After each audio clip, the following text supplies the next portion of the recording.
Estimados participantes, tengan ustedes muy buenas tardes. El Centro de Estudios en Justicia y Derechos Humanos les da la más cordial bienvenida a una nueva jornada del programa Lunes de Derecho, espacio que tiene por finalidad brindarle al ciudadano de a pie un soporte reflexivo y de análisis en temas frecuentes que suele presentarse en su vida cotidiana, con el objetivo de brindarle herramientas de conocimiento para que pueda enfrentarlas. La presente conferencia lleva como título Tenencia compartida y responsabilidad de los progenitores.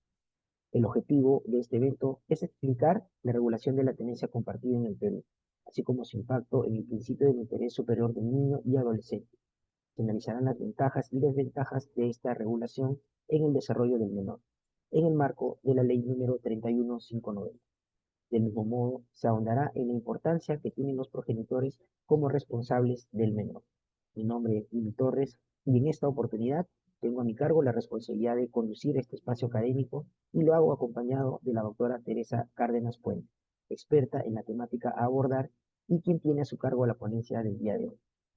Extiendo un cordial saludo a todos ustedes de parte de la doctora Ana María Martínez Bell, directora general del Centro de Estudios de Justicia y Derechos Humanos, quien por motivos de agenda no puede acompañarnos en esta tarde.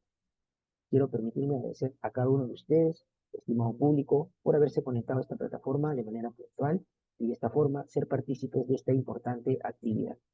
He de mencionarles que nuestra expositora invitada contará con 45 minutos para desarrollar su ponencia y al finalizar daremos paso a una breve ronda de preguntas. De ser el caso y deseen realizar alguna, pueden escribirnos a través de la ventana de preguntas y respuestas de esta plataforma.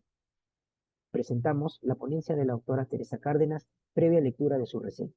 La doctora Cárdenas es abogada, maestra en solución de conflictos por la Universidad San Martín de Porres, doctoranda en Derechos Humanos en la Universidad Internacional Iberoamericana de México. Ejerce la docencia en la Universidad Continental y en la Academia de la Magistratura, específicamente en el programa de formación de aspirantes a la magistratura y de actualización profesional. Ha sido miembro del Consejo Consultivo y Vocería en materia de infancia del Poder Judicial ante el Ministerio de la Mujer y Poblaciones Vulnerables y miembro de la Asociación Peruana de Mujeres Juezas del Poder Judicial del Perú. Actualmente se desempeña como jueza titular del primer juzgado especializado de familia de la Corte Superior de Justicia de Junín. Bienvenida, doctora Cárdenas. Buenas tardes, Jimmy. Buenas tardes con todos y todas quienes se conectan a esta jornada una vez más para poder ver algunos temas de acceso a la justicia y en esta oportunidad tenencia compartida y las responsabilidades parentales. Gracias. ¿Puedo compartir mi pantalla?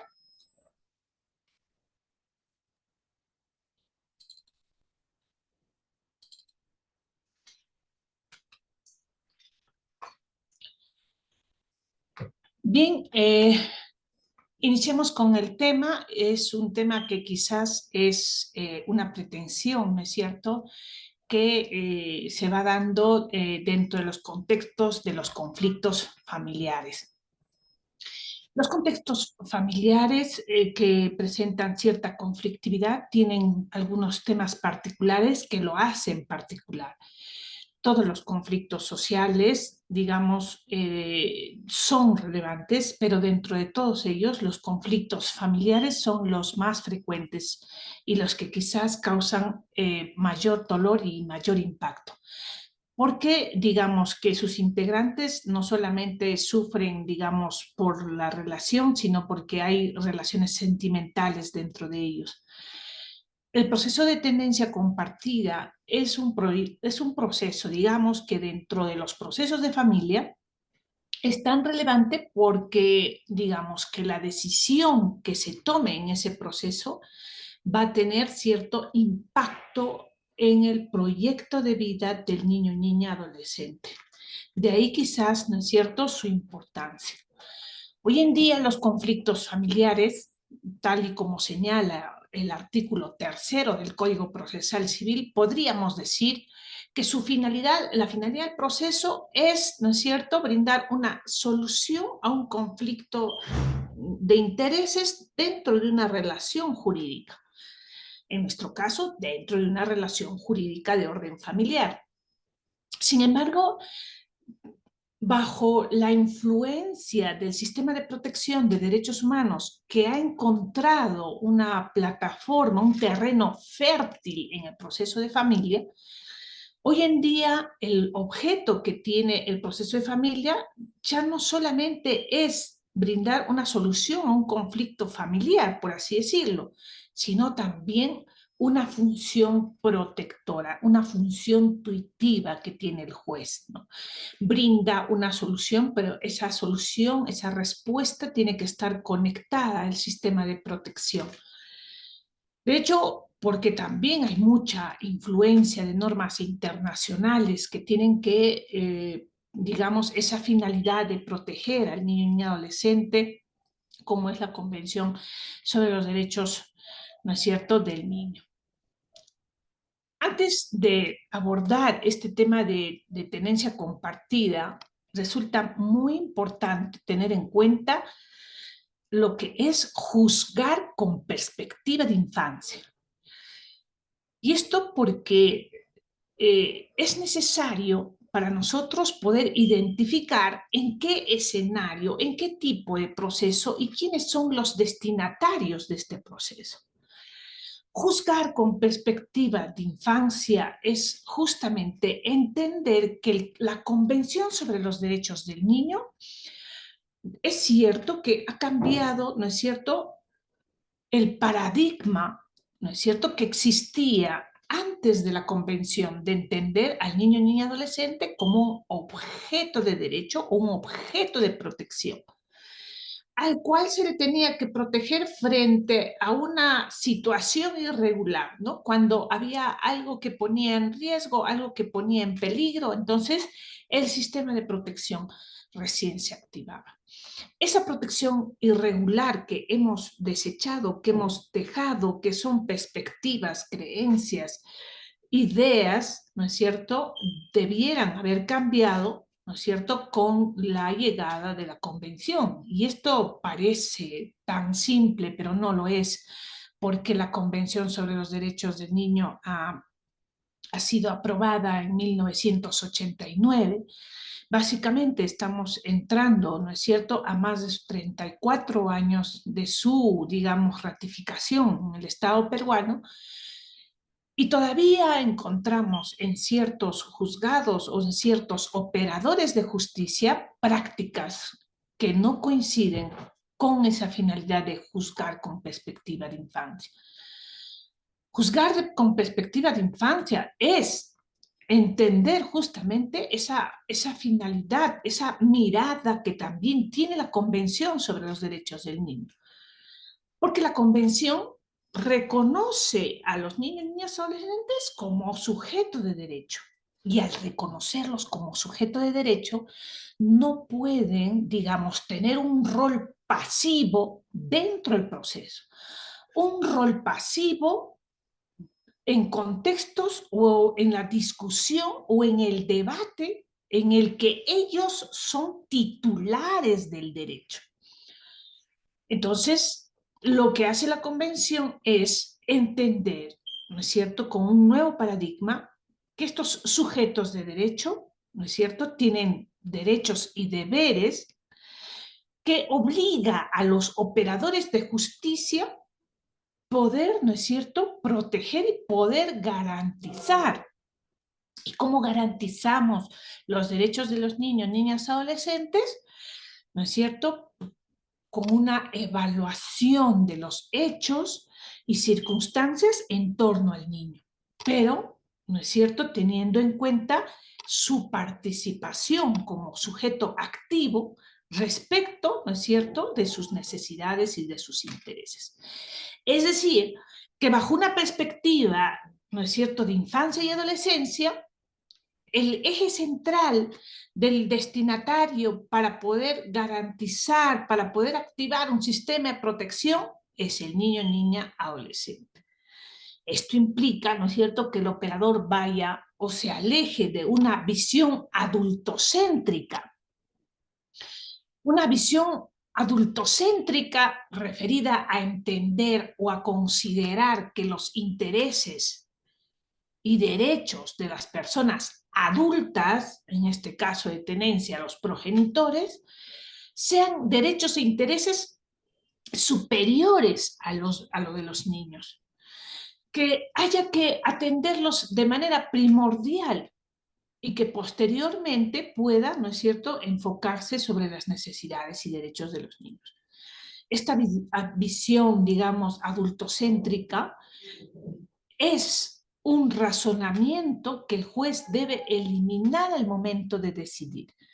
Pero ese juzgamiento con perspectiva de infancia no solamente es en el momento de decidir, sino durante el trámite del proceso y durante toda la intervención que pudieran tener los operadores de justicia para poder tratar este tema.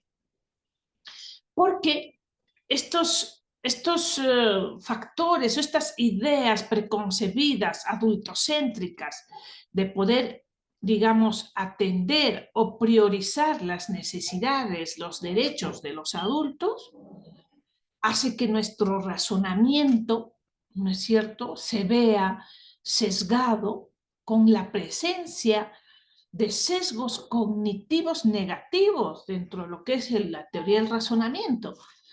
Sesgos cognitivos negativos, tal como lo propone Paz, este autor que nos señala que esos factores, para poder ser eliminados en trámites, en razonamientos e intervención, requieren de reglas procesales para limitar esos efectos de los que provocan los sesgos. Porque siempre hay una tendencia como adultos que somos y tramitamos procesos de niños y niñas adolescentes, una tendencia a creer y entender que lo que nosotros decimos es lo mejor para el niño, cuando en realidad lo mejor será ese resultado del cual nosotros tengamos que aplicar una metodología de evaluación, así como el test de ponderación. Cuando nosotros aplicamos ese test de ponderación frente a circunstancias, frente a dos principios o dos derechos que probablemente se encuentran en un tema constitucional, de la misma manera nosotros podemos aplicar eso en materia de infancia y evaluar cada circunstancia, cada hecho, para poder nosotros identificar. Al final del día, haciendo una depuración de circunstancias favorables y desfavorables, tener un resultado que no lo diga el juez, sino que sea el resultado de esa evaluación, de ese test de ponderación que justamente trae la observación 14 de la Convención sobre los Derechos del Niño. ¿Cómo aplicar el interés superior del niño? Es bajo esa metodología, ¿no es cierto?, ponderativa, que sería una regla. Y la otra regla es también tener en cuenta el derecho de participación del niño y adolescente a través de la opinión que pueda dar, la opinión sobre lo que percibe del conflicto, la opinión sobre lo que percibe de su dinámica familiar, la opinión sobre las relaciones paterno-filiales que el niño percibe y cómo las percibe y sus necesidades en ese contexto. Tener en cuenta, muy importante aquí, hacemos un paréntesis, que no es lo mismo derecho de participación con el derecho de opinión. El derecho de participación tiene componentes. Es un derecho complejo porque está compuesto por el derecho a la información, derecho a expresarse, derecho a opinar, derecho a ser escuchado, ¿no es cierto? Que todo eso va a componer su derecho de participación en el proceso. Y uno de esos derechos que compone el derecho de participación es la opinión que pueda dar él en este tipo de procesos. Entonces, si nosotros vamos a evaluar y analizar cuál es el trámite en este tipo de procesos de tenencias compartidas en materia de infancia y adolescencia, es muy importante tener en cuenta, ¿no es cierto?, las normas de la Convención sobre los Derechos del Niño, esa visión de protección integral a los niños que va a generar una obligación en los operadores de justicia, no solo al juez, sino también ¿no es cierto?, a los operadores auxiliares judiciales, equipo multidisciplinario o equipo profesional interdisciplinario, ¿no es cierto?, que va a evaluar los hechos y circunstancias y que se tiene que hacer una labor alejada de una visión adultocéntrica. Y esto va a estar definido por estos dos principios orientadores, que dicho sea de paso, son principios rectores en la Convención, que es el interés superior del niño y la participación de ellos en los asuntos que los vinculan. Y si ya nosotros ingresamos a lo que es la tenencia en sí, como una pretensión, hay que tener en cuenta que la tenencia como una institución jurídica es una facultad o una atribución que tienen los progenitores, pero que ésta deviene de la patria potestad. Por eso es muy importante distinguir entre lo que es tenencia y patria potestad. La patria potestad, como sabemos, es esa consecuencia jurídica que se va a establecer en la relación jurídica familiar a partir de un reconocimiento filiatorio, y ese reconocimiento filiatorio que uno de los sujetos, adulto por cierto, hizo respecto a quien está por nacer, generó un vínculo filial. Ese vínculo filial genera consecuencias jurídicas y la consecuencia jurídica es la patria potestad. Pero la patria potestad tiene, digamos, diferentes componentes. La patria potestad va a estar conformada por deberes y derechos, por atributos, por responsabilidades también de los progenitores. ¿Cómo puede ser, en principio, la representación legal que los progenitores ejercen, ¿no es cierto?, de sus hijos? Una representación que ya no necesita un documento o una inscripción en registros públicos, sino es por mandato de la ley. También la administración de los bienes que pueda tener el menor. La administración de los bienes porque este niño, niña, adolescente, ¿no es cierto?, que está en proceso de desarrollo porque sus capacidades físicas, sus habilidades emocionales no han llegado a desarrollarse completamente. Entonces, vamos a requerir de un soporte para que pueda ejercer adecuadamente algunas acciones vinculadas, ¿no es cierto?, con el ejercicio de su capacidad jurídica en un escenario, por ejemplo, de poder administrar los bienes de manera favorable, de manera adecuada. Y también vamos a tener otras facultades, como es el usufructo o ese derecho a usufructuar de los progenitores respecto a los bienes de sus hijos. Y agregamos ahí, ¿no es cierto?, como parte de esos atributos y de esas responsabilidades, la tenencia. Y en el caso de la tenencia, es simplemente ese cuidado directo, esa convivencia inmediata que tiene el padre, ¿no es cierto?, con el hijo. Pero no solamente es un tener, sino simplemente podemos nosotros decir que también va a estar ligado con responsabilidades de cuidado y de protección. Les comento, ¿no?, que en algunos países este proceso de tenencia no se llama proceso de tenencia, sino se llama proceso de guarda y custodia, ¿no?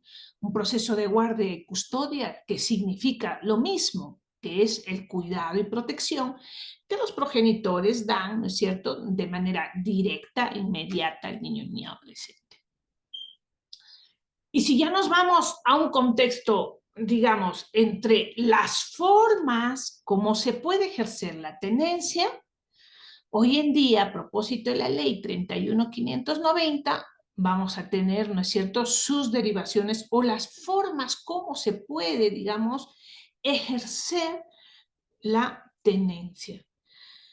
Si los progenitores todavía conviven y están dentro de una relación convivencial conjunta, están haciendo vida en común, simplemente será tenencia. Pero como en muchos casos sucede que los progenitores, ¿no es cierto?, han quebrado la relación convivencial. La relación convivencial o matrimonial ha sufrido un desenlace o que quizás nunca convivieron, porque los progenitores no hacen vida en común. Entonces podemos hablar tanto hoy en día de tenencia compartida y de tenencia exclusiva. La tenencia compartida, de acuerdo a la jurisprudencia internacional, y este concepto lo hemos sacado de una de las decisiones del Tribunal Supremo de la Corte de México, nos señala que ciertamente la custodia compartida, y ya sabemos que ellos mencionan, ¿no es cierto?, la tenencia como custodia. La custodia compartida se presenta como el régimen ordinario y deseable de custodia de los hijos menores. La comunidad jurídica entiende que la tenencia compartida es la normalidad, porque lo ordinario viene de lo común, ¿no?, de lo estandarizado, ¿no? Deseable y óptimo, porque ellos señalan que es el régimen ideal. ¿Y por qué sería el régimen ideal?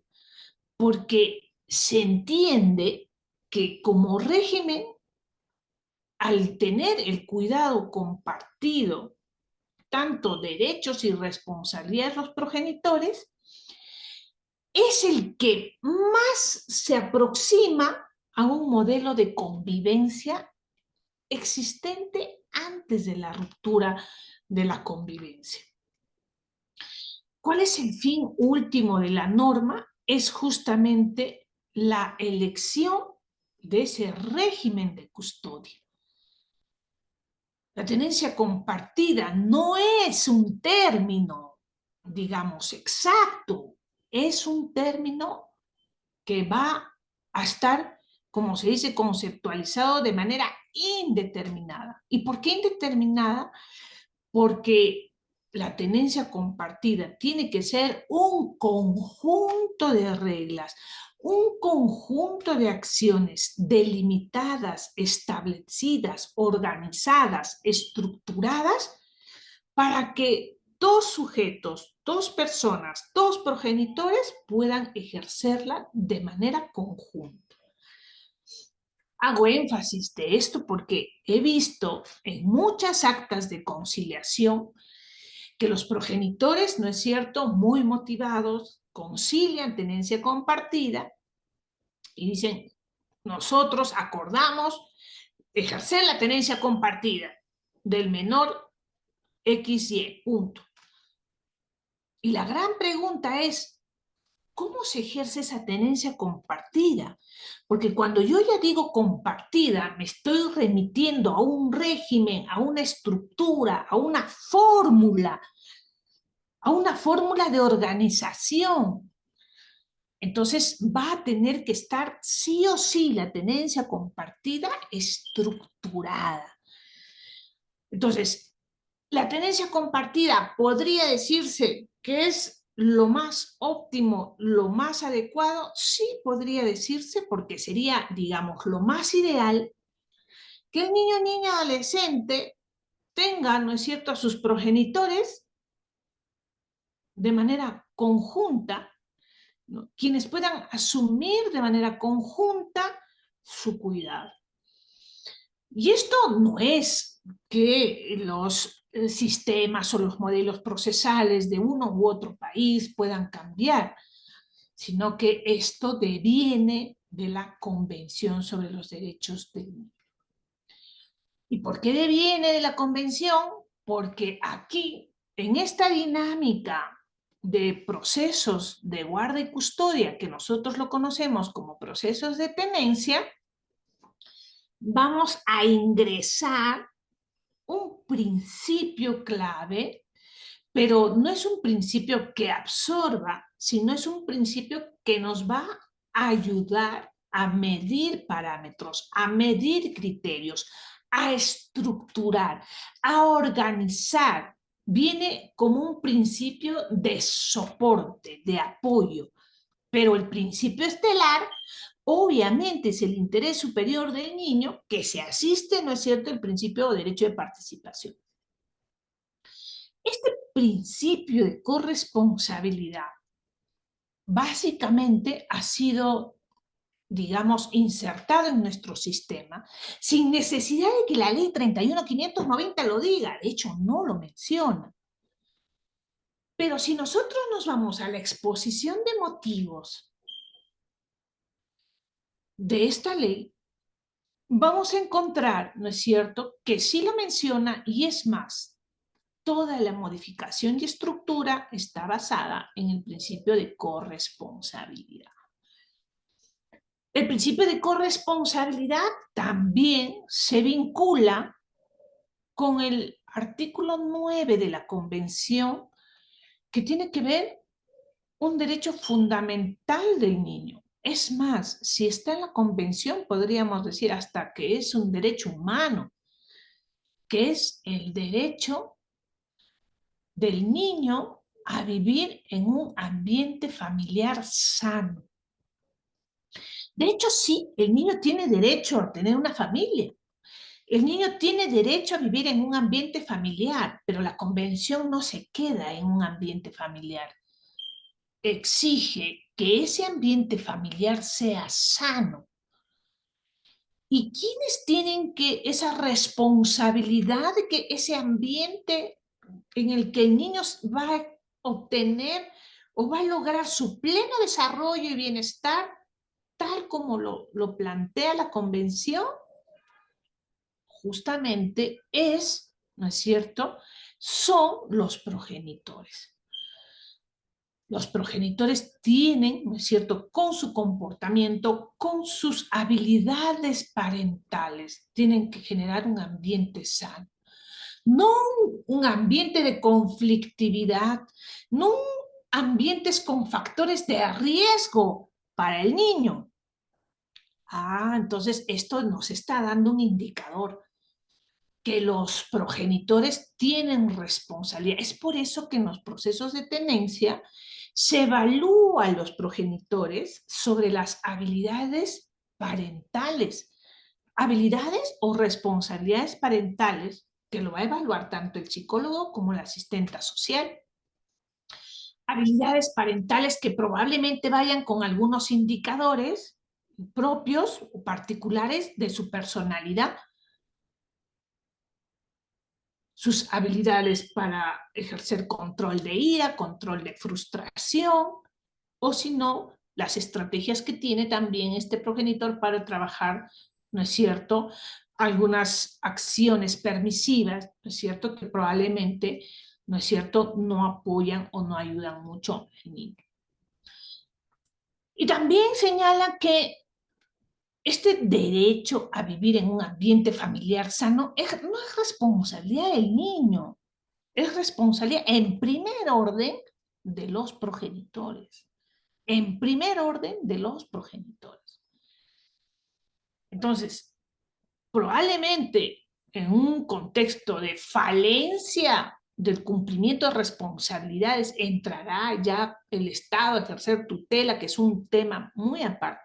Pero en la medida que los padres lo estén ejerciendo, son ellos los responsables de generar con su conducta, ¿no es cierto?, ese ambiente familiar sano, libre de factores de riesgo,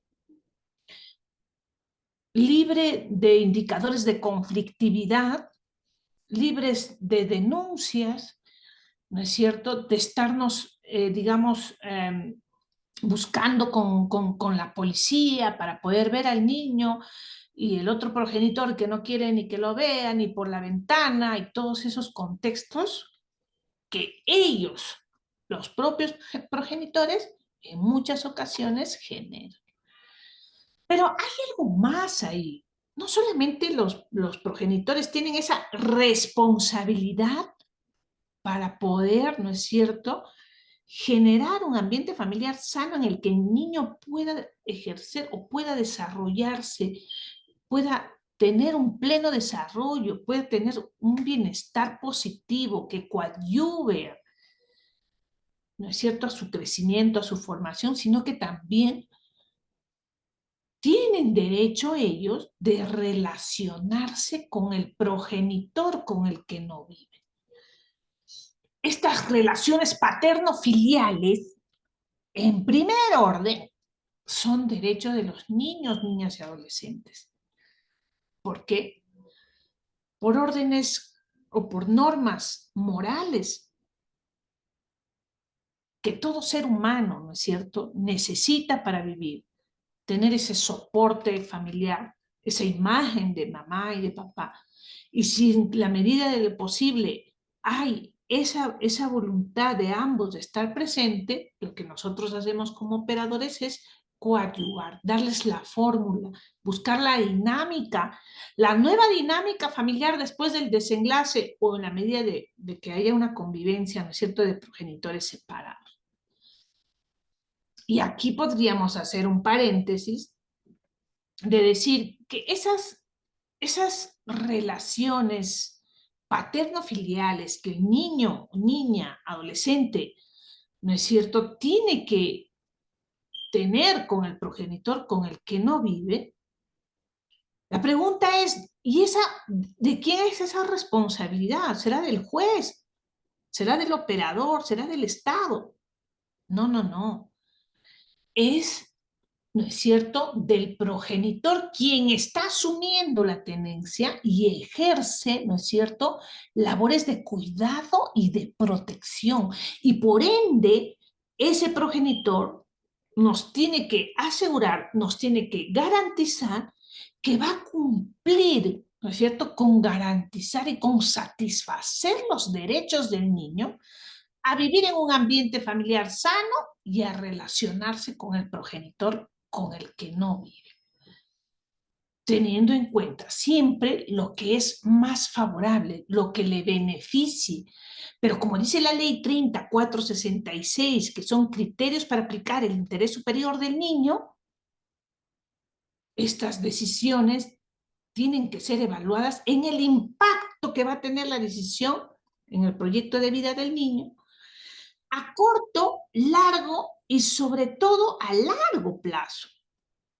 Porque las actas de conciliación, las sentencias, pueden tener una respuesta al conflicto, a la desorganización, a la desaveniencia de manera inmediata. A corto plazo tengo, pero a largo plazo, ¿será sostenible? No. Entonces, para darle cierta sostenibilidad también a ello, entra el principio de corresponsabilidad. ¿Qué es el principio de corresponsabilidad parental? Este principio, digamos, ha ido, digamos, gestándose, ha ido evolucionando dentro del sistema de protección de derechos humanos. En principio, en la Declaración Universal de Derechos Humanos, porque nosotros encontramos en el artículo 16 una disposición muy importante. Hombre y mujer, señala esta norma, gozarán de iguales derechos en cuanto al matrimonio, durante el matrimonio y en caso de disolución del matrimonio. ¿Aplica solo para el matrimonio? No, ya sabemos que es extensivo para todas uniones de hecho. Esto ha sido recogido e insertado en la Convención Americana sobre los Derechos Humanos, promulgada en nuestro país en 1991, que insiste en la igualdad de derechos y la adecuada equivalencia de responsabilidades de los cónyuges en cuanto al matrimonio, durante el matrimonio y en la disolución.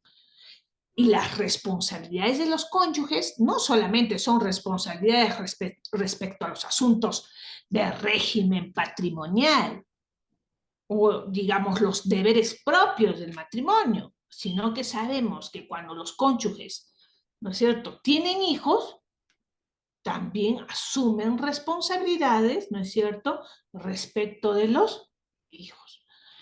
Y esto ya ha sido reforzado tanto en CEDAW y sobre todo en la Convención sobre los Derechos del Niño.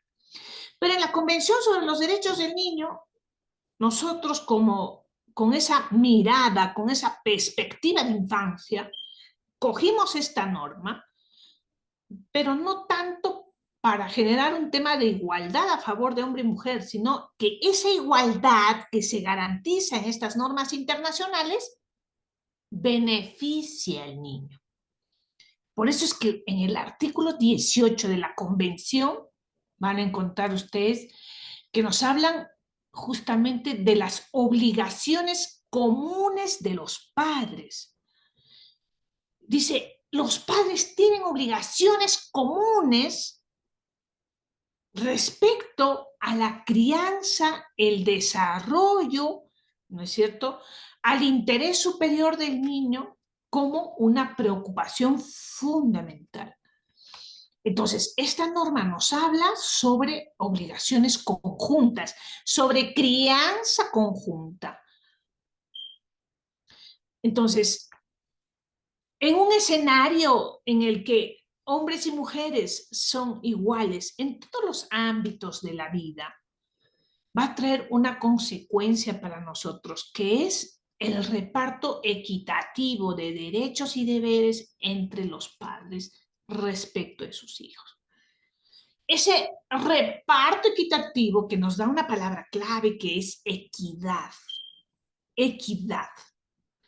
Equidad, ¿no es cierto?, significa proporciones iguales, equitativas, donde ambos progenitores puedan tener, ¿no es cierto?, parte activa o un rol activo en la toma de decisiones fundamentales respecto a los hijos. Cuando los padres viven juntos o conviven juntos, la responsabilidad sobre los hijos se debe dar en un ámbito de acuerdo, ¿no es cierto?, de manera implícita. Normalmente cuando los progenitores viven en conjunto o viven de común, se genera un desequilibrio de la asunción de responsabilidades, porque por situaciones patriarcales la mujer asume, ¿no es cierto?, todo el rol de crianza.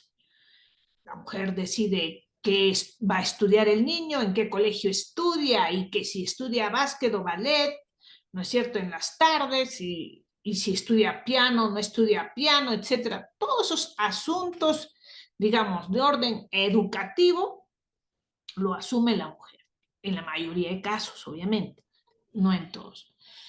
Pero ¿qué sucede? Que se está, digamos, esa dinámica familiar se estructura con un desequilibrio. Vamos construyendo un desequilibrio. Y cuando se produce el desenlace de la relación, viene el progenitor y dice, señor juez, señora juez, la progenitora es la que decide si el niño va a un colegio público, un colegio privado, si va a un colegio con una determinada religión o no, es quien decide si va a estudiar inglés o no estudia inglés, si estudia básquet o estudia, no se me consulta en nada, es más, yo tengo que solicitar autorización a la progenitora para poderlo ver y si es que la señora estaba de buen humor, pues me lo deja y si es que no, no. Digamos que ella toma todo el poder de manera unilateral las decisiones. ¿Y desde cuándo ocurre eso, señor? Eso ocurre desde que nos separamos. No, no, no. Eso no ocurre desde el desenlace de la relación. Eso estuvo presente siempre. ¿Por qué? Porque ustedes construyeron una relación jerarquizada que al principio quizás, ¿no es cierto?, alguno de los varones podía digamos, generarle cierto bienestar, pero ya en el desenlace de la relación, en el que a veces vemos esos desequilibrios estructurados, que incluso han generado muchas veces el desenlace, vamos a ver que estuvo presente siempre, ¿no? Entonces, si antes, cuando convivían, nunca se organizaron, imagínense qué fórmula o de qué manera nosotros podemos plantear una dinámica en el que ya no viven y en muchos de los escenarios, como consecuencia de ese desenlace en la relación, está la presencia de muchos indicadores de conflictividad. Denuncias de violencia, denuncias de divorcio, discusiones de propiedad, por pensión de alimentos, etc. En ese escenario, en muchas ocasiones, es en el que se discuten los procesos de tenencia. Algunos aspectos que vamos a ir desmenuzando a propósito de la tenencia compartida insertada en nuestro país como primera opción es tener en cuenta que hay algunos aspectos normativos, decíamos, como es el artículo 9 de la Convención sobre los Derechos del Niño, que nos establece que niños, niñas, adolescentes no deban ser separados de sus padres o cuidadores, ¿no? Y que solo esto pudiese ser de manera excepcional cuando sea necesario en atender a sus intereses. Es decir, cuando queremos proteger un valor, ¿no es cierto?, de mayor envergadura, un bien de mayor valor, por así decirlo. Entonces, ¿qué ha pasado antes de la ley 31.590? Nosotros teníamos como regla establecer la tenencia exclusiva para uno de los padres y de manera excepcional, cuando habían ciertas circunstancias favorables, podíamos establecer tenencia compartida. Pero con la modificatoria de la ley 31.590 al artículo 81 del Código de los Niños y Adolescentes, esto se modifica y se cambia. Y nos establece que la regla general es la tenencia compartida. Cuando ambos progenitores, ¿no es cierto?, pueden o deben ejercer la tenencia conjunta, a propósito justamente de esa corresponsabilidad de la que mencionaba. Y ya como regla excepcional, si es que esta no es posible, excepcionalmente podrá darse la tenencia exclusiva. Y es más, el artículo 81 nos dice, en primer orden, como primera opción, ¿qué debe hacer el juez? Evaluar si es posible. O sea, mi primera opción va a ser, primero en la mesa, evaluar tenencia compartida. Primero se hace el análisis de la posibilidad de una tenencia compartida. Y posteriormente, si no aplicar esa tenencia compartida, podemos recién analizar una tenencia exclusiva y en ese escenario tenemos que hacer otra evaluación para ver cuál de los dos progenitores, ¿no es cierto?, garantiza de mejor manera la satisfacción de los derechos del niño a fin de que éste pueda lograr su pleno desarrollo. Y algunas otras circunstancias que también sirven de elementos base que nos va a permitir, ¿no es cierto?, tener en cuenta situaciones de arraigo familiar o estado de familia que se ha venido dando, donde se ha ido desenvolviendo el niño y en qué condiciones, para ver, ¿no es cierto?, qué circunstancias son favorables o desfavorables para el ejercicio de esa responsabilidad parental en la medida que se garanticen los derechos del niño. Esto es muy importante porque permite justamente que al aplicar el interés superior del niño nosotros podamos orientar la protección de los derechos del niño, porque el principio del interés superior del niño, que es un principio que va en 3 dimensiones, como señala la observación 14 de la Convención, pues es un principio que sirve para orientar, interpretar y optimizar los derechos de niños, niñas, adolescentes que tienen características particulares, porque fisiológica, lingüística y psicológicamente todavía no se han desarrollado, pero sí, ¿no es cierto?, tienen garantizados sus derechos, incluso, ¿no es cierto?, la titularidad de sus derechos. Por eso es que el Estado tiene que tomar, ¿no es cierto?, algunas consideraciones, digamos, acciones positivas para poder garantizar.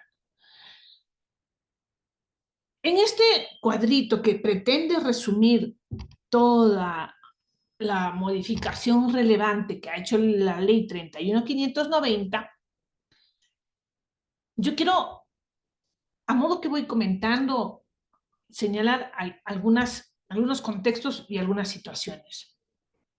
Sé que muchos de ustedes están diciendo, no, es que la tenencia compartida no puede darse siempre porque eso genera inestabilidad, genera de repente el niño no puede adoptar hábitos y hay muchas contingencias, ¿no?, que ustedes habrán visto en el quehacer diario. Pero hay algo muy importante por el que nosotros debemos partir cuando hablemos de tenencia compartida. Miren, el artículo 81, ya les decía yo que en la exposición de motivos de esta ley está, ¿no es cierto?, los criterios, los principios y todo el enfoque del principio de corresponsabilidad. Pero esta ley que quizás podríamos reconocer que salió un tanto apurada, porque yo creo que esta ley pudo haber hecho mucho más, habernos brindado un soporte mucho más efectivo, pero inicia su primer párrafo en el artículo 81 y nos dice, y yo lo he resaltado en rojo y por si acaso también con un subrayado. Nos dice, cuando los padres estén separados de hecho, la tenencia de niños y niñas adolescentes es asumida por ambos padres. Hasta ahí que nos dijo, el legislador nos dijo que la tenencia compartida es justamente esa regla modelo, esa regla general que debe, ¿no es cierto?, aplicarse en los casos en los que los progenitores estén separados. Pero nos dice, excepto, y nos da una situación de excepcionalidad. Y en esa situación de excepcionalidad nos va a dar 2 indicadores. Nos dice, excepto que no sea posible o que resulte perjudicial para el menor. Entonces aquí identificamos 2 indicadores. La imposibilidad de que se pueda ejercer la tenencia compartida. Imagínense contextos en los que uno de los progenitores probablemente esté recluido en un centro penitenciario, obviamente ahí no se va a poder, es imposible. Imagínense un escenario en el que uno de los progenitores esté, digamos, hospitalizado, o de repente esté, digamos, con un oxígeno, ¿no?, digamos, con temas de salud, o también, ojo, podemos poner de ejemplo aquí algunos escenarios en los que el progenitor mayormente tenga un tipo de trabajo que hace, digamos, imposible esa tenencia compartida. Por ejemplo, como sucede en nuestro país, el trabajo que pueda hacerse en campamentos mineros o compañías mineras, en los que de los 30 días que tiene el mes, ¿no es cierto?, el progenitor, ¿no es cierto?, trabaja 21 días, ¿no es cierto?, por 7 de descanso, ¿no? Entonces, ahí no podemos nosotros ejercer una tenencia compartida porque, digamos, por el tipo de trabajo que tiene uno de los progenitores, ¿no es cierto?, requiere su permanencia, ¿no es cierto?, a exclusividad en su centro de labores 21 días. Entonces, la norma nos dice, primer indicador, cuando no sea posible. Y nos da un segundo indicador incluso, y nos dice cuando resulte perjudicial para el menor. Cuando resulte perjudicial, es decir, cuando haya un perjuicio. Y perjuicio podría estar definido con aquellos hechos, aquellas circunstancias, aquellas situaciones que sean desfavorables para el niño. Por ejemplo, cuando resulte perjudicial para el niño, será porque en la evaluación socioeconómica de los contextos familiares se evidenció factores de riesgo. Factores de riesgo, como ustedes saben, esa palabra riesgo, como lo señala la teoría del riesgo, son probabilidades que no son afirmativas. Yo no puedo decir que sí, es cierto, eso va a ocurrir. No, eso ya sería un hecho afirmativo. Pero tampoco puedo decir, oye, eso no va a ocurrir y lo vamos a descartar. Ni lo puedo asumir, ni lo puedo descartar. A eso, ¿no es cierto?, el Tribunal Supremo de México le llama teoría de riesgo porque se basa sobre probabilidades. Probabilidades que están presentes. Imagínense que uno de los progenitores que está a cargo del cuidado de la niña, pues tenga una actividad, ¿no es cierto?, de expender licor dentro de su domicilio. ¿Va a ser un factor de riesgo? No para la niña, obviamente. No podemos afirmar que pueda ocurrir algo negativo o algún perjuicio, pero tampoco podemos descartar. Entonces son factores de riesgo. Factores de riesgo cuando, ¿no es cierto?, uno de los progenitores presenta, digamos, conductas disociales en las que probablemente, ¿no?, él no asuma roles de cuidado, no haya responsabilidad sobre el cuidado de los niños o de las niñas. Por ejemplo, imagínense un contexto en el que uno de los progenitores consuma bebidas alcohólicas, ¿no? Entonces no está, digamos, emocional y psicológicamente bien porque uno de los progenitores está dentro de una dependencia. Y esa dependencia, ¿no es cierto?, hace que no asuma correctamente las responsabilidades de cuidado.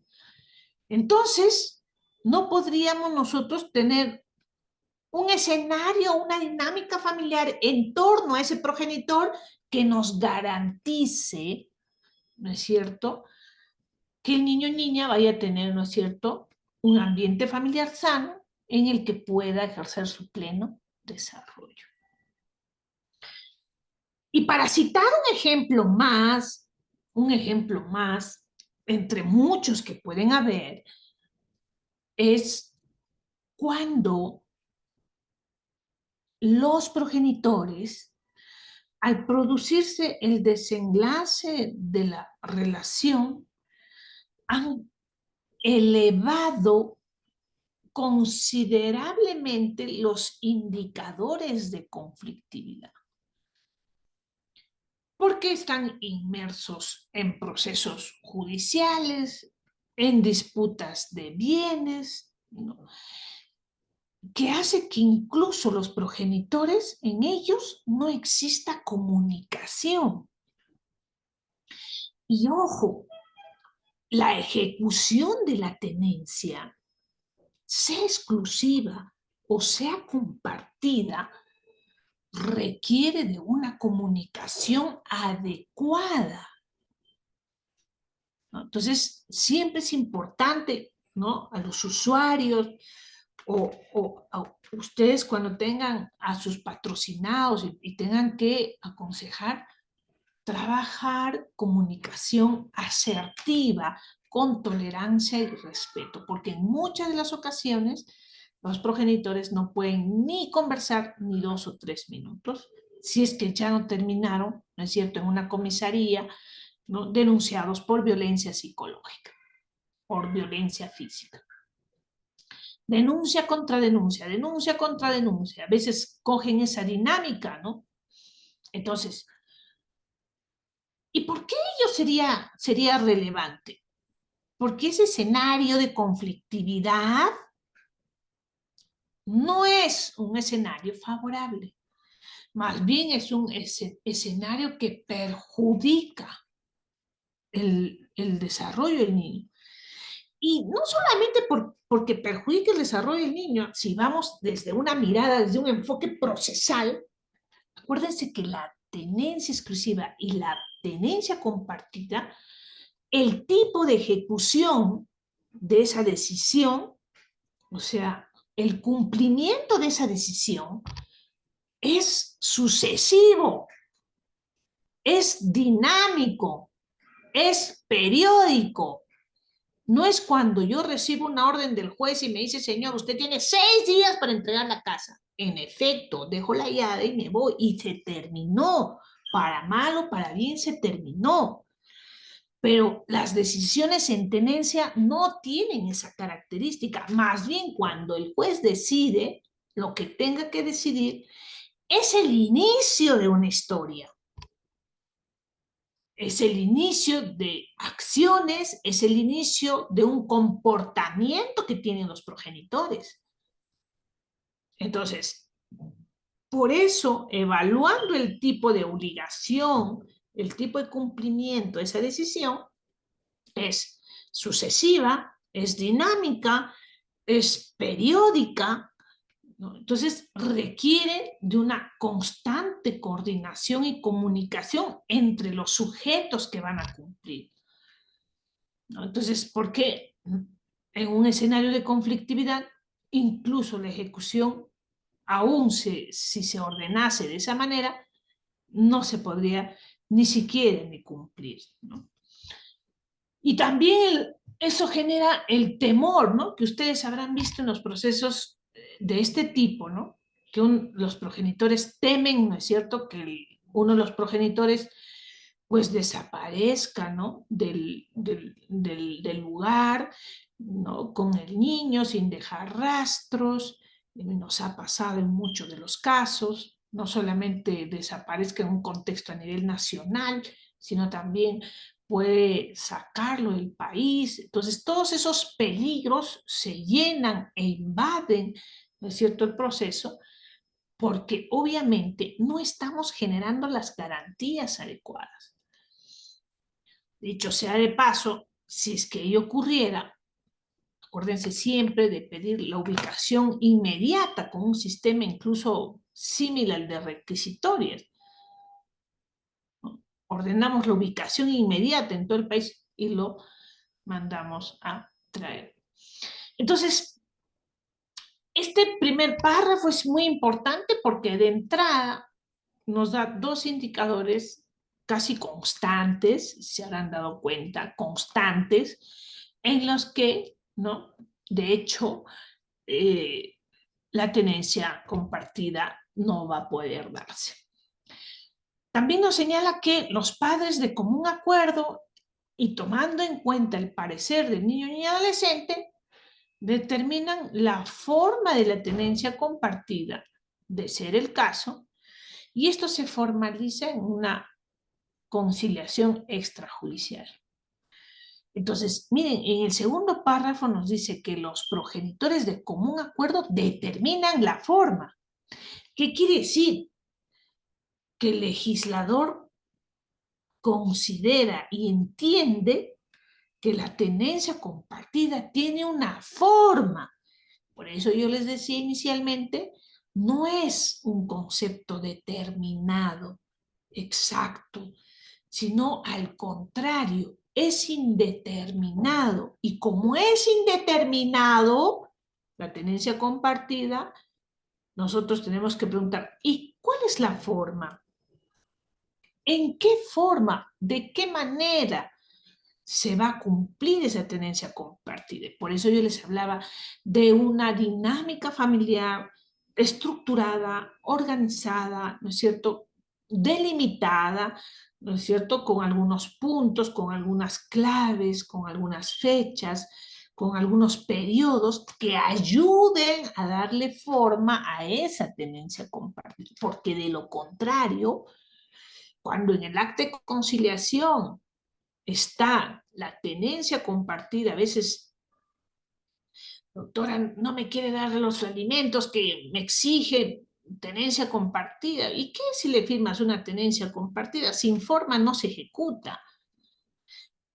El acta de conciliación en el que se establezca una tenencia compartida tiene que estar estructurado en forma y contenido.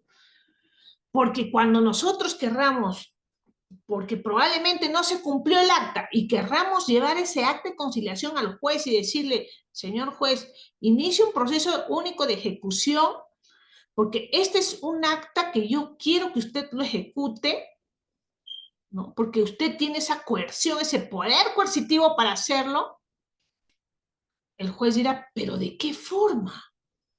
No está el contenido, no está la forma para yo poder, ¿no es cierto?, ejercer ese poder coercitivo y exigir a la otra parte, digamos, ¿qué conducta yo le exijo? Por eso es muy importante, ¿no es cierto?, que tengan, ¿no es cierto?, mucho cuidado en determinar la forma de la tenencia compartida.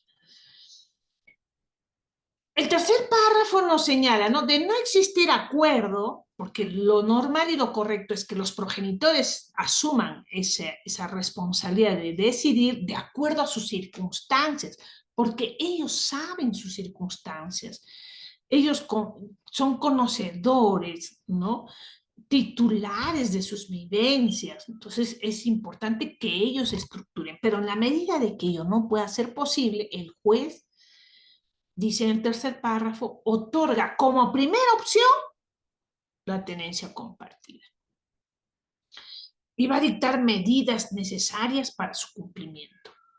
Pero yo les digo, cuando dictamos medidas necesarias sobre un escenario de conflictividad, la verdad que en muchos de los contextos las decisiones se hacen inejecutables. ¿Por qué? Porque yo tengo que ver también el escenario donde se está ejecutando. Ahora, si en caso no se pudiera, dice, excepcionalmente la tenencia exclusiva a uno de los padres, salvaguardando en todo momento el interés superior del niño.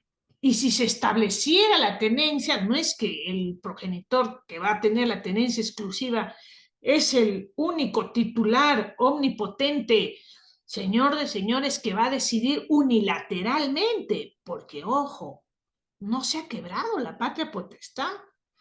Solo estamos discutiendo un apéndice de la patria potestad, pero la patria potestad sigue, salvo que alguien haya pedido la suspensión, pero si no sigue, está la patria potestad y por ende, ¿no es cierto?, el derecho del niño a relacionarse con el progenitor con el que no vive. Está en el artículo 9, no podemos separar de la familia el niño, y familia no solamente comprende mamá, papá, sino los entornos familiares que vinculan a cada uno de ellos. Entonces, de hecho, cuando se establece una tenencia exclusiva, el padre o el progenitor que asume la tenencia exclusiva asume responsabilidades de garantizar que el niño se relacione adecuadamente con el otro progenitor.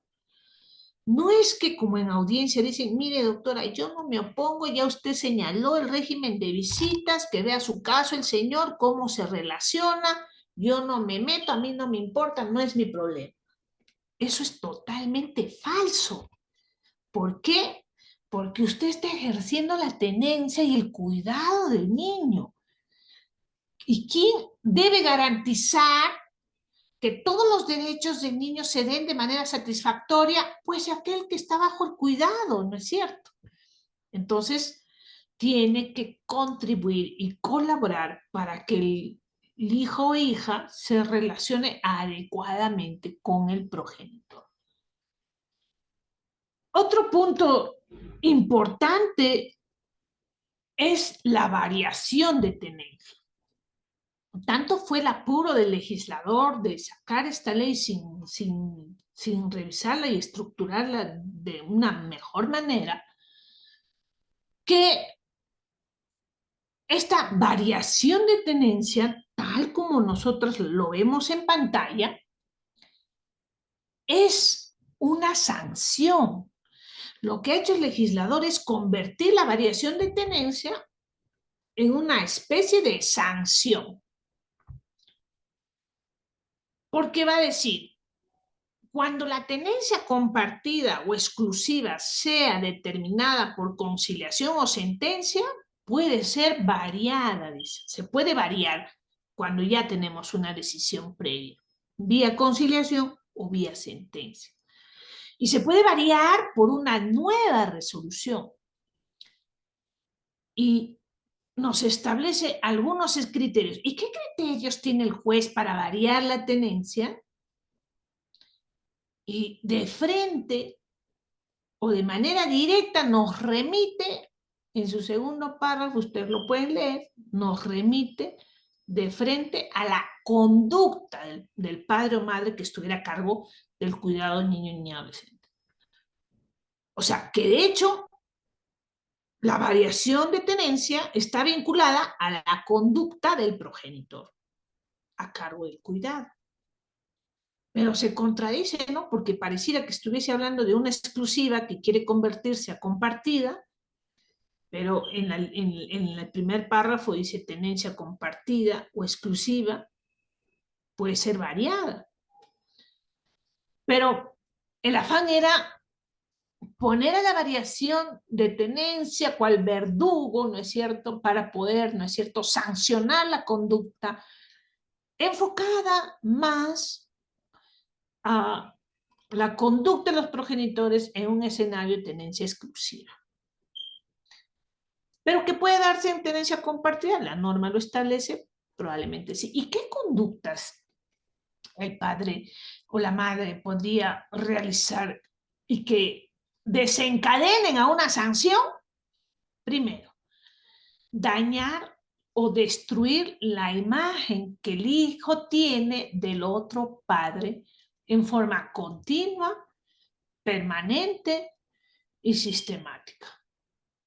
Dañar o destruir la imagen es básicamente la expresión de lo que muchos de ustedes ya están pensando en este momento, que es, ¿no?, la famosa alienación parental, ¿no?, que no lo tenemos como un diagnóstico, por eso es que ustedes no lo van a encontrar en las evaluaciones, es como una sombra negra que ronda, ¿no es cierto?, este tipo de procesos. Pero digamos, lo que sí podemos percibir es la manipulación negativa que uno de los progenitores da para destruir la imagen. ¿Y cuál es la manifestación de esto? Es que ustedes van a advertir que el niño, de pronto, sin que nada haya ocurrido, presenta un rechazo injustificado al padre o a la madre con el que no vive. Ese rechazo injustificado que en la evaluación psicológica sale es porque nunca tuvo un acontecimiento relacionado, ¿no? Porque si hubiese habido probablemente una violencia física o el niño haya percibido la agresión de su padre a su progenitora, ¿no? Probablemente ese rechazo estaría justificado y tendríamos que trabajarlo para que no sea continuo, permanente. Pero no hay ningún elemento, no hay ninguna circunstancia y de pronto, ¿no es cierto?, el hijo presenta un rechazo injustificado.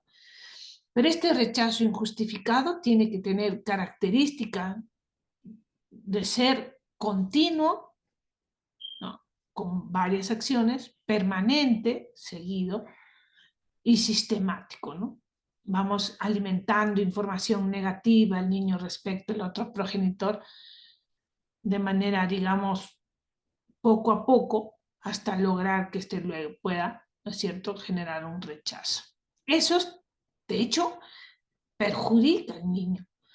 Lo perjudica porque crea una desestabilidad emocional, una frustración en su proyecto de vida respecto a la imagen de su progenitor. De hecho, sí debiera ser sancionado, ¿no? Lo segundo es no permitir de manera injustificada la relación entre los hijos y el otro progenitor. Como les decía, ¿no? Hay progenitores que dicen, bueno, que se relacione, que vea ya al padre cómo se relaciona, yo no me meto, no es mi asunto. No, no, no. Si esto que es negativo, esta sanción, esta conducta que es negativa, lo convertimos a positivo, es porque usted tiene la obligación de que el niño se relacione adecuadamente con el padre. ¿Y qué está haciendo con sus acciones de no colaborar, de obstaculizar, de obstruir de manera injustificada esa relación? Y el tercer punto es no respetar los acuerdos judiciales o de conciliaciones extrajudiciales sobre el régimen de visitas, ¿no? Cuando reciben la sentencia del acta de conciliación, bueno, igual continúan con sus quehaceres. De pronto en la fecha del régimen de visitas matricularon al niño al gimnasio, de pronto en la fecha que le toca hacer el régimen de visitas al progenitor que viene desde otra provincia, decidieron irse de paseo, decidieron hacerse un viaje, sacaron una cita de salud, etc., ¿no? Entonces, todo eso, ¿dónde lo acumulamos? Lo acumulamos en el proceso de tenencia. Porque si nosotros queremos evidenciar acciones de que el otro progenitor ha dañado, ha destruido la imagen del hijo, no ha permitido de manera injustificada que se relacione con el otro progenitor o no respeta los acuerdos judiciales o el régimen de visitas establecido, ¿dónde yo tengo que dejar la evidencia? Es en el proceso de tenencia, porque ahí se constituye, como dice el artículo 82, en una sanción. Sanción que al final de cuentas va encaminada a una variación de tenencia. Mal haríamos cuando nosotros dejamos esa evidencia a los juzgados de violencia. No me permite relacionarme con mi hijo, pone obstáculos, no cumple el acta de conciliación, no cumple el régimen de visitas, mi hijo me rechaza, le dijo frases negativas. Todas esas evidencias, cuando lo trasladan a violencia, se pierde la información. No podríamos nosotros jalar esa evidencia de otro proceso e incorporarlo a una tenencia. Que tendríamos que buscar, ¿no es cierto? Pero ¿dónde se ha construido como sanción? Se construye en el proceso de variación de tenencia, no en las denuncias que se puedan hacer ante juzgados de violencia. Ahí más bien desviamos la sanción, porque se pierde en el sendero, ¿no es cierto?, de la jurisdicción de violencia. Entonces, es importante también tener en cuenta que cuando el niño no ha tenido una relación, digamos, paterno-filial, porque recién se enteró que quién es su padre, o porque, digamos, recién se dio la decisión, y total que el niño tiene 4 o 5 años y no se relacionó con el progenitor, Entonces tenemos que siempre, siempre trabajar una estructura progresiva, porque el niño tiene que ir adaptándose a su nueva dinámica. Entonces, lo que hacemos nosotros es proponerle al juez una dinámica de progresividad, de ir poco a poco, que incluso el juez de familia va a valorar, porque no podemos, el niño tiene 7 años, nunca ha salido con el padre a solas, no podemos tener una sentencia y decir, ¿sabes qué? A partir de este sábado que viene, lo recoges a las 9 y lo regresas a las 7 de la noche y ya, vamos, cumplan la decisión. No, porque el niño nunca se ha relacionado con el progenitor, no lo conoce. Para el niño es sumamente complejo. Probablemente para los adultos no lo sea. Yo mañana el sábado me voy con ustedes, nos vamos de paseo y feliz de conocerlos. Pero el niño no responde como un adulto, porque el niño va a tener, digamos, cierto contexto de complejidad. Por más que sea un niño hábil, no es que mi hijo es independiente, él sí se relaciona, es su padre. Necesita una estructura de ir paso a paso para que pueda tener una relación sana. Y finalmente, con esto acabo, para no aburrirlos, es en el caso de tenencia compartida, dice el artículo 84, ¿cómo se estructura? Y aquí nos da una fórmula y nos dice, acá podemos recoger algunas ideas del 84 para lograr esa equidad, porque acuérdense que corresponsabilidad es equidad, es decisión conjunta, es equidad. Por ende, tenencia compartida es equidad. Equidad significa proporcionalidad, igualdad, ¿no? Entonces nos establece que el hijo deberá pasar igual periodo de tiempo con ambos progenitores. Por ejemplo, en un escenario en el que el padre vive en la ciudad de Lima y la progenitora y el niño viviesen, por ejemplo, en el interior del país, en provincia, Cajamarca, Piura, etcétera, donde ustedes consideren, en un escenario así, no podríamos establecer tenencia compartida porque imagínense, un año, que sería la anual, la única que se me ocurre, un año estudiaría el niño en un colegio ABC en Lima y el siguiente año que le toca ir con el papá en el colegio, ¿no es cierto?, de provincia. Y al siguiente año, digamos que no habría ni siquiera un desempeño, una secuencia en su desenvolvimiento educativo. Entonces, siendo ello un tanto perjudicial para el niño, podría establecerse una tenencia exclusiva con un régimen de visitas que las fechas vacacionales, por ejemplo, ¿no? Enero, febrero y las vacaciones de 15 días intermedios del año, pueda, ¿no es cierto?, el hijo pasar con el padre o con el progenitor, ¿no es cierto?, que está en una ciudad distinta. Pero eso no es tenencia compartida, porque tenencia compartida, acuérdense que es equidad. Oye, pero el juez le puso el nombre de tenencia compartida. No importa cómo le haya puesto el nombre, pero el contenido es una exclusiva porque será tenencia compartida en la medida que haya equidad, cuando el periodo del tiempo sea en las mismas condiciones. Los progenitores tienen los mismos derechos para tomar decisiones respecto a la educación, crianza, formación, protección y sobre todo, que si bien es cierto, la norma no lo dijo, pero también en el caso de salud, cuando el niño puede, digamos, imagínense un niño que tiene autismo, ¿no? Entonces, ¿qué tipo de tratamiento seguir? ¿No es cierto? ¿Con qué médicos a consultar? Es una decisión conjunta y no unilateral. establecer en la medida de lo posible en nuestras propuestas, ¿no es cierto?, que de qué manera se van a organizar las fechas de vacaciones de los niños y las fechas especiales. ¿Cómo puede ser los cumpleaños del niño, el cumpleaños de los progenitores, la fecha de Navidad y Año Nuevo?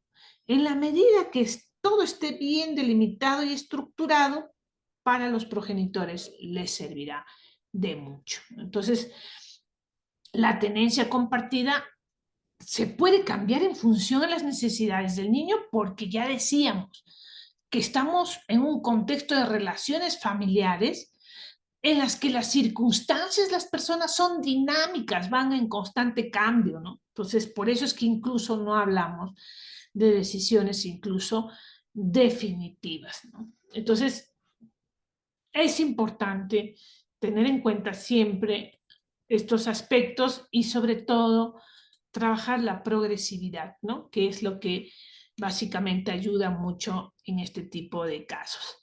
Muchísimas gracias y bueno, siempre con este tema de tenencia que pareciera ser un tema un tanto simple, pero que en realidad en los juzgados de familia se torna mucho más complejo de lo que parece. Gracias. Muchísimas gracias, doctora Cárdenas, por su brillante ponencia. La verdad que ha tenido muy buenos comentarios en el chat.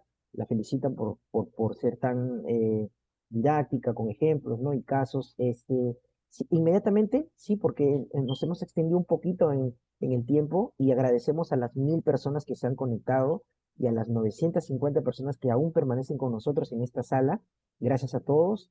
Rápidamente vamos a pasar a algunas consultas, doctora, elegidas al azar para que quizás pueda usted dar alguna opinión. ¿Sí? La primera consulta es, doctora, en aquellos procesos de tenencia y régimen de visitas donde interviene el niño o adolescente brindando su opinión, pero esta puede estar manipulada por una o ambos progenitores, dado el síndrome de alienación parental, ¿qué mecanismos debería tener en cuenta el juzgador para reconocer que el menor está influenciado por el mencionado síndrome y al momento de sentenciar no se deje llevar de la opinión del menor? ¿Qué opina usted?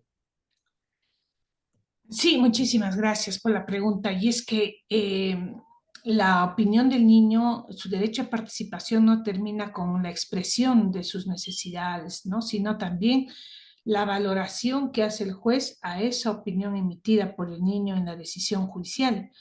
En ese contexto, lo que se suele hacer es coger el contenido de la opinión del niño, ¿no es cierto?, y valorarla de acuerdo a lo que señala el artículo 12 de la Convención y la observación 12, de acuerdo al grado de madurez, a la edad y sobre todo a que el niño haya atendido algunas preguntas en las que probablemente responda, ¿no es cierto?, cómo percibe el conflicto, cómo percibe su dinámica. Entonces nos vamos dando cuenta que el niño va teniendo un juicio propio. Entonces, y en la medida de que se note el niño neutral, entonces tenemos una opinión impecable. Ahora, si en caso pudiese el niño, por ejemplo, ¿no? Se me ocurre en la opinión del niño presentar un rechazo injustificado, ¿no? Por parte de uno de los padres y señalar, no quiero ver a mi padre, no quiero verlo, no es mi padre o no es mi madre, no la quiero ver, etcétera. Y entonces, como nosotros hacemos la toma de opinión con participación del equipo multidisciplinario, que en este caso es el psicólogo, entonces, inmediatamente el psicólogo siempre nos dice, ¿no? El discurso del niño es un discurso aprendido, presenta indicadores de rechazo injustificado, ¿no? Que no van acorde, por ejemplo, a la edad, porque hay algunos niños que dicen, oye, ¿por qué no quieres ver a tu papá? No, porque es que mi papá se fue con otra. Oye, pero ese es un asunto que de repente no vincula la relación del niño, ¿no? Entonces, eso va a ir dándonos esa información el equipo multidisciplinario y que también va a estar contrastado con el informe psicológico que se le va a tomar al niño, porque en su informe psicológico van a salir, digamos, algunos indicadores de rechazo respecto al otro progenitor. Por eso es importante que pidan siempre al juez ¿no? Que delimite sobre qué indicadores se va a evaluar. El juez no puede simplemente decir que se disponga una evaluación psicológica del niño. Oye, pero ¿de qué evaluación psicológica? ¿Para qué? ¿Con qué finalidad? Como todo medio probatorio, tiene que tener una finalidad.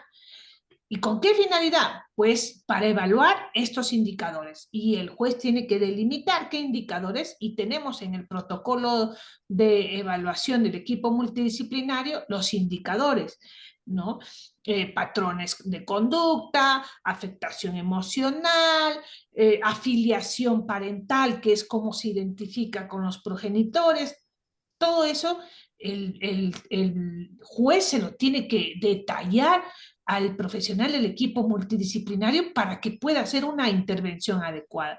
Con ese informe que pueda obtenerse del equipo multidisciplinario, contrastar. Si no coincide con la opinión del niño, entonces la opinión del niño no va a poder ser valorada, y eso tenemos que exponerlo en la sentencia, que la opinión del niño, si bien es cierto, señala este contexto, pero atendiendo al informe del psicólogo, a la opinión del psicólogo, ¿no es cierto?, dada en audiencia, el niño tiene manipulación negativa respecto a la imagen, por ende no se puede valorar, ¿no? Entonces, pero siempre justificando y motivando por qué razones no estamos teniendo en cuenta. No es que la opinión del niño va sí o sí, lo que diga, sí o sí, no, porque también puede estar con la presencia de indicadores de alienación o de manipulación negativa, ¿no?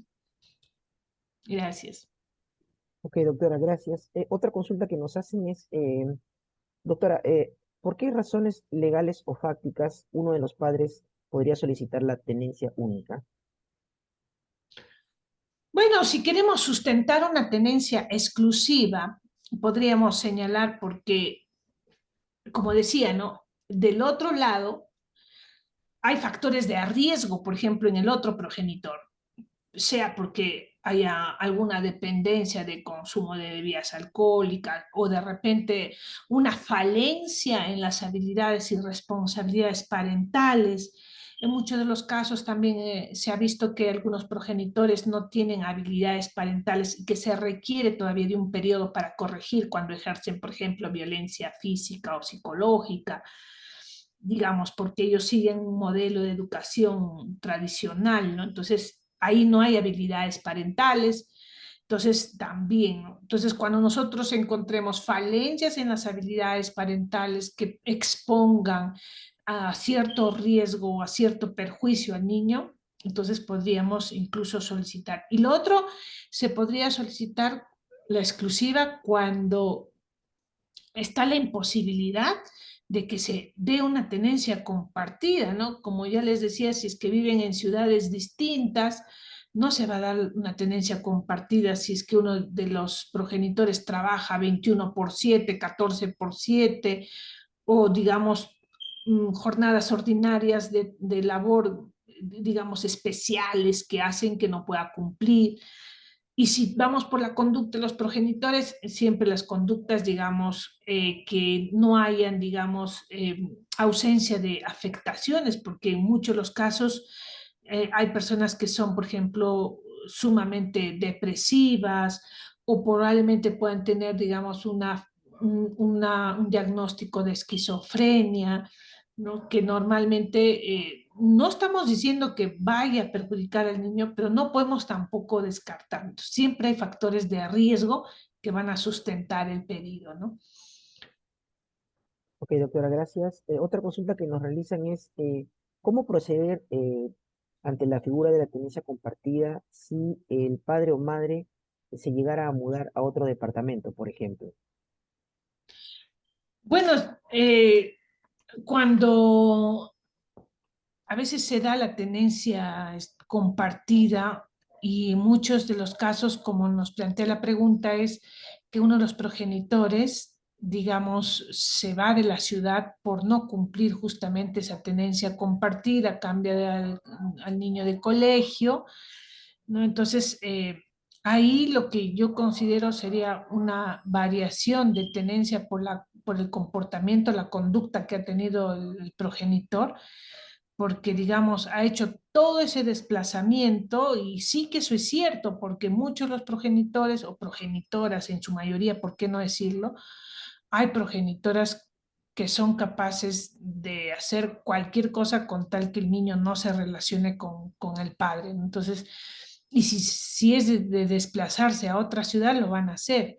Entonces, eso es necesario, ¿no es cierto?, poner en evidencia ello, ¿no?, para poder solicitar la variación de la tenencia, digamos, a una exclusiva a favor, ¿no es cierto?, del otro progenitor, porque la conducta, digamos, ha sido una conducta que prioriza más los intereses de la progenitora o del adulto que la de priorizar al niño, niña, adolescente, ¿no? Gracias por la pregunta. Doctora, hay otra consulta, a ver, que nos hacen. ¿A partir de qué edad se considera válida la opinión del niño, de acuerdo a lo que señala el artículo 85? Y por otro lado, sí, ¿cuáles son algunos ejemplos sobre ponderación que tiene el juez donde considere como riesgo que tiene un niño durante el cuidado de uno de los progenitores? Bueno,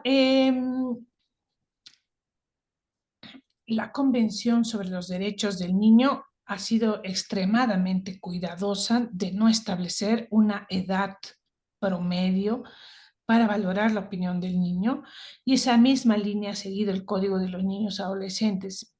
¿Por qué? Básicamente, porque los niños, digamos, a pesar de que puedan tener una edad determinada, digamos que sus circunstancias, su entorno va a ser diferente. Yo puedo entrevistar un día entero a niños de 5 años y tener la percepción de que todos ellos fueron diferentes y todos perciben de manera diferente. Ello a propósito del desenvolvimiento, del aprestamiento, de la estimulación, del contexto en el que viven. No se van a, digamos, no van a desarrollarse, digamos, eh, parejo o de manera uniforme etariamente. Por eso es que al haber esa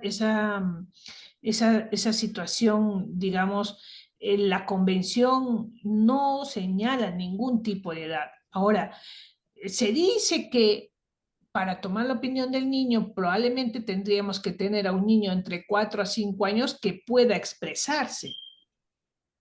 Pero también he visto en la experiencia que hay niños de 3 y de 4 que se expresan sin necesidad de que se puedan comunicar, pero a través del lenguaje gestual puedo evaluar que sí se identifican correctamente con los progenitores, se relacionan bien, lo identifica como su padre, ¿no? Entonces, y de alguna manera se puede, digamos, establecer, ¿no? Pero no habría una edad propia establecida.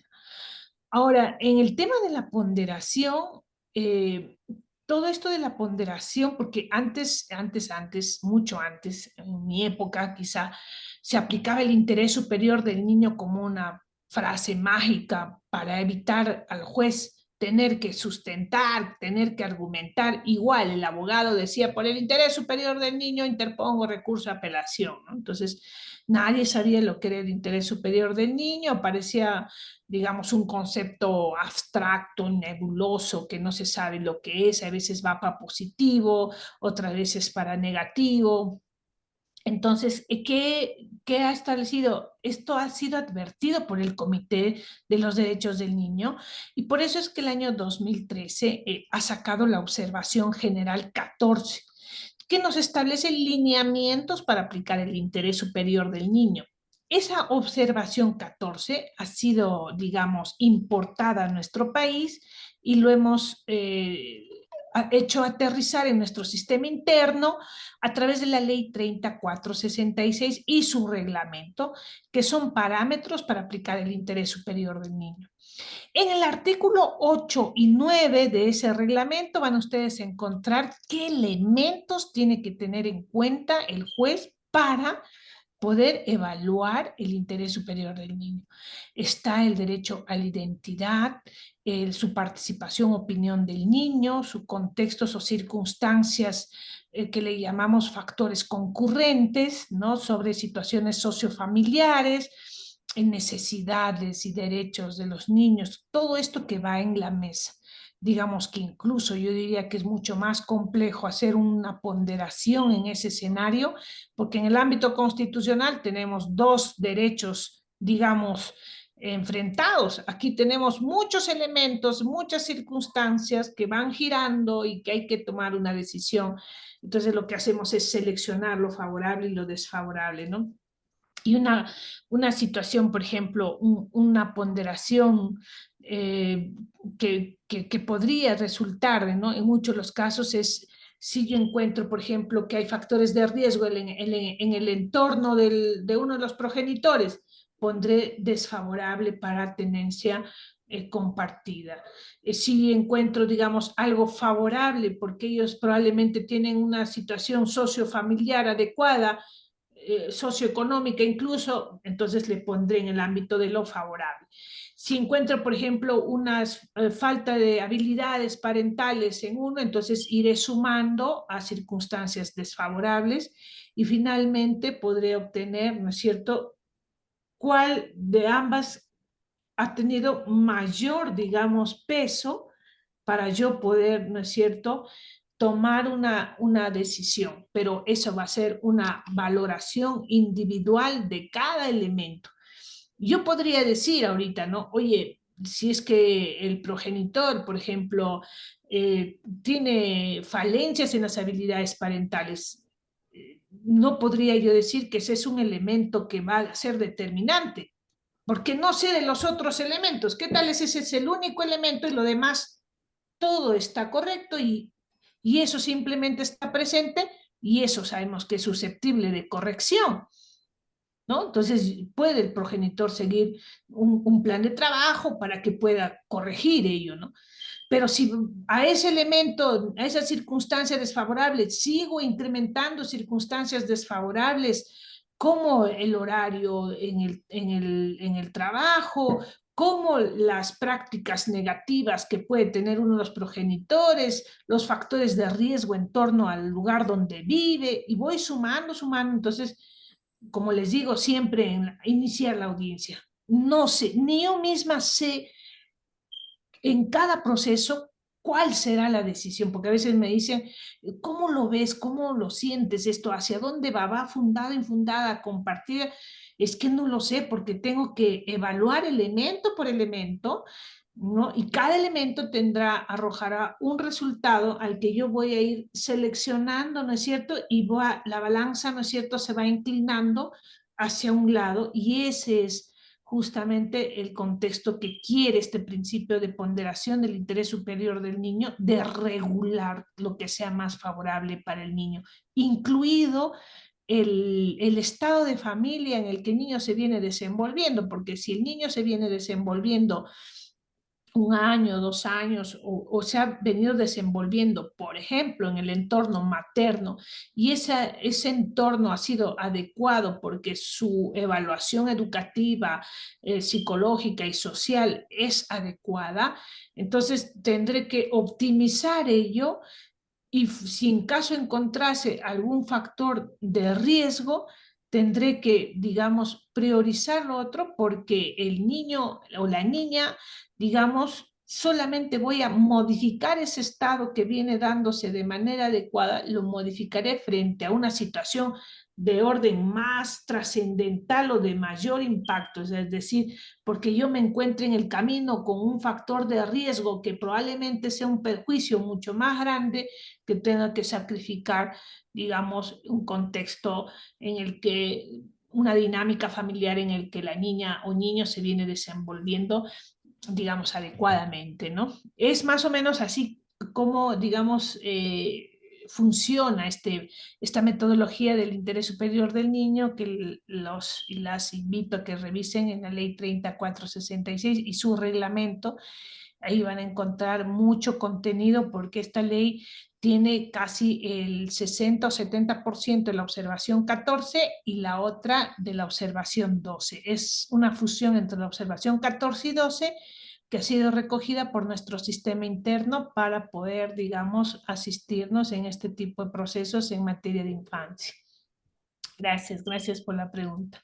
Gracias, doctora, a usted. Y bueno, un poco para ya cerrar esta ronda de preguntas, reiteramos el agradecimiento a todos por realizar sus consultas. Esta última consulta sería, ¿qué opina usted, doctora, respecto a cuál considera que sea el desafío más importante que enfrenta el sistema judicial en relación a la implementación de la tenencia compartida en la práctica, en su opinión?